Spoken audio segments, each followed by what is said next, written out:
Hello everyone, I hope you're keeping well and staying safe. Today I'm going to be reading the next chapter from George's Marvellous Medicine. It is chapter 8, The Brown Hen. George stood in the farmyard looking up at the roof. The old farmhouse had a fine roof of pale red tiles and tall chimneys. There was no sign of Grandma. There was only a song thrush sitting on one of the chimney pots, singing a song. The old Wurzels got stuck in that attic. George thought, thank goodness for that. Suddenly a tile came clattering down from the roof and fell into the yard. The thrush took off fast and flew away. Then another tile came down, then half a dozen more, and then very slowly, like some weird monster rising up from the deep, Grandma's head came through the roof, and then her scrawny neck and the tops of her shoulders. "How am I doing, boy?" she shouted. "How's that for a bash up?" "Don't you think you better stop now, Grandma?" George called out. "I have stopped," she answered. "I feel terrific. Didn't I tell you I had magic powers? Didn't I warn you I had wizardry in the tips of my fingers? But you wouldn't listen to me, would you? You wouldn't listen to your old Grandma." "You didn't do it, Grandma," George shouted back to her. "I did it. I made you a new medicine." "A new medicine? You? What rubbish!" she yelled. I did, George shouted. "You're lying as usual," Grandma yelled. "You're always lying." "I'm not lying, Grandma. I swear I'm not." The wrinkled old face, high up on the roof, stared down suspiciously at George. "Are you telling me that you actually made a new medicine all by yourself?" she shouted. "Yes, Grandma, all by myself." "I don't believe you," she answered. "But I'm very comfortable up here. Fetch me a cup of tea." A brown hen was pecking about in the yard close to where George was standing.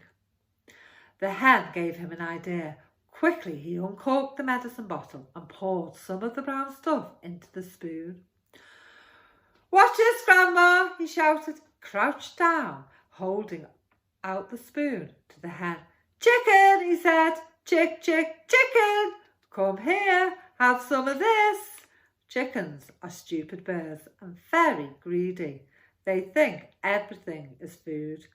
This one thought the spoon was full of corn. It hopped over, it put its head on one side and looked at the spoon. "Come on, chicken," George said. "Good chicken, chick, chick, chick." The brown hen stretched out its neck towards the spoon and went peck. It got a beakful of medicine. The effect was electric.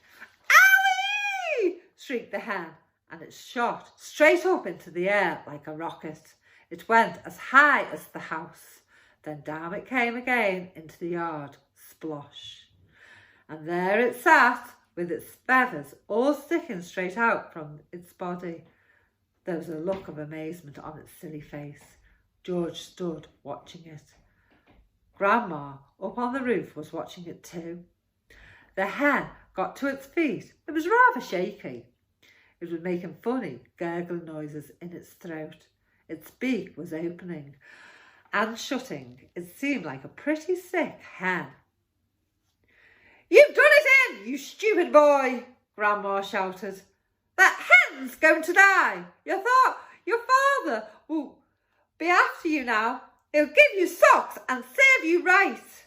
All of a sudden, black smoke started pouring out of the hen's beak. "It's on fire!" Grandma yelled. "The hen's on fire!" George ran to the water trough to get a bucket of water. "That hen'll be roasted and ready for eating any moment," Grandma shouted. George sloshed the bucket of water over the hen. There was a sizzling sound and the smoke went away. "Old hen's laid its last egg," Grandma shouted. "Hens don't do any laying after they've been on fire." Now, that the fire was out, the hen seemed better. It stood up properly. It flapped its wings. Then it crouched down low to the ground, as though getting ready to jump. It did jump. It jumped high in the air and turned a complete somersault and then landed back on its feet. "It's a circus hen!" Grandma shouted from the rooftop.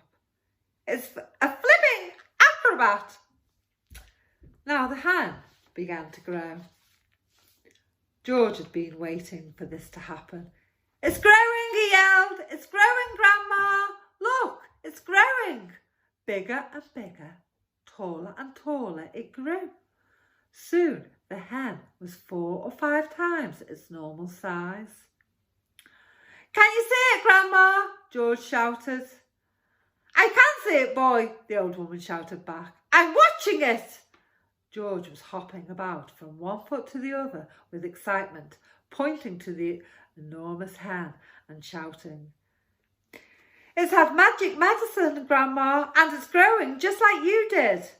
But there was a difference between the way the hen was growing and the way Grandma grew.